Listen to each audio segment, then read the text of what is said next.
మాజీ CM YS Jaganmohan Reddy మత్స్యకారుల సమస్యలపై తీవ్ర ఆందోళన వ్యక్తం చేశారు. ప్రైవేట్ డిఫెన్స్ ఫ్యాక్టరీ కోసం భూములు కేటాయించడం వల్ల మత్స్యకారుల జీవనోపాధి ప్రమాదంలో పడుతోందని అన్నారు. అవసరమైతే ఆ ప్రాజెక్టును కృష్ణపట్నం పోర్టు ప్రాంతానికి తరలించవచ్చని సూచించారు. రాష్ట్రంలో ఫిషింగ్ హార్బర్లు అన్ని మత్స్యకారులకే చెందాలని స్పష్టం చేశారు.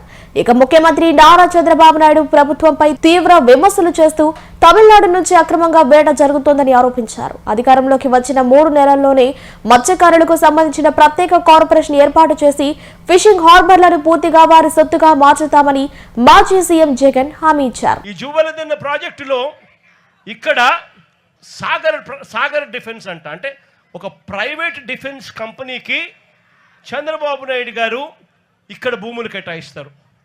ఉన్న 79 ఎకరాలలో సగం ఈ ప్రైవేట్ డిఫెన్స్ ఫ్యాక్టరీకి చంద్రబాబు నాయుడు గారు కేటాయిస్తారు. అంటే దాని అర్థం ఇక మత్స్యకారులకు ఇక్కడ నుంచి కూడా తరిమేసే కార్యక్రమం చేస్తూ ఉన్నాడు చంద్రబాబు నాయుడు గారు. నేను అడుగుతా ఉన్నా చంద్రబాబు నాయుడు గారిని, ధర్మమేనా న్యాయమేనా అని అడుగుతా ఉన్నా. ఇదే మనిషి పెద్ద మనిషి చంద్రబాబు నాయుడు గారిని.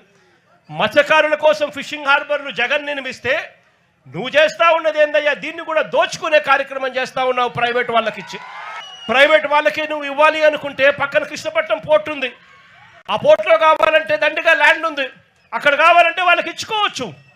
కానీ ఇక్కడ మత్స్యకారులను పొట్టగొట్టడం ఎందుకు చంద్రబాబు అని చెప్పి చంద్రబాబు నాయుడు గారిని అడుగుతా ఉన్నా గట్టిగా.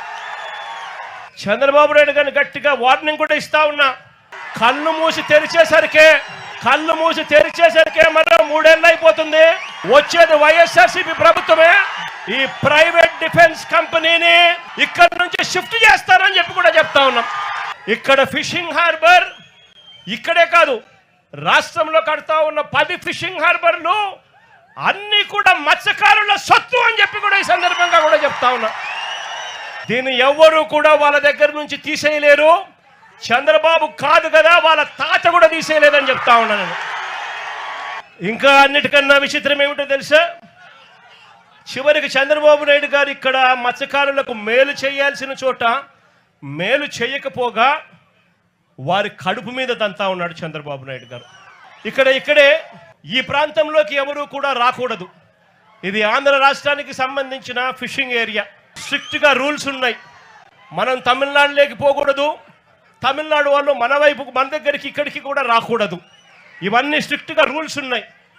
రూల్స్ ఉన్నా కూడా పక్కన తమిళనాడు నుంచి కరైకల్ ప్రాంతానికి చెందిన బోట్లు, మెకనైజ్డ్ బోట్లు మన ప్రాంతానికి ఇక్కడికి వచ్చి వాళ్ళు మెకనైజ్డ్ బోట్లతో ఇక్కడ మన మత్స్య సంపదనంతా కూడా తరలించుకొని పోతూ ఉంటే మన వాళ్ళు కడుపు మండి, మన వాళ్ళు తినడానికి ఇబ్బంది పడే పరిస్థితుల్లో కడుపు మండి రాష్ట్ర ప్రభుత్వం పలకని పరిస్థితుల్లో ఆ బోట్లను మన మత్స్యకారుల దగ్గరుండి ఆ బోట్లను పట్టుకొని పోలీసులకు అప్పచెప్తే పోలీసులు ఆ బోట్ల మీద కేసులు కట్టి ఎఫ్ఐఆర్లు చేసి ఆ బోట్లను సీజ్ చేస్తే ఆ సీజ్ చేసిన ఆ బోట్లను, ఆ ఎఫ్ఐఆర్ కట్టిన ఆ బోట్లను చివరకు మళ్ళీ ఏమైంది?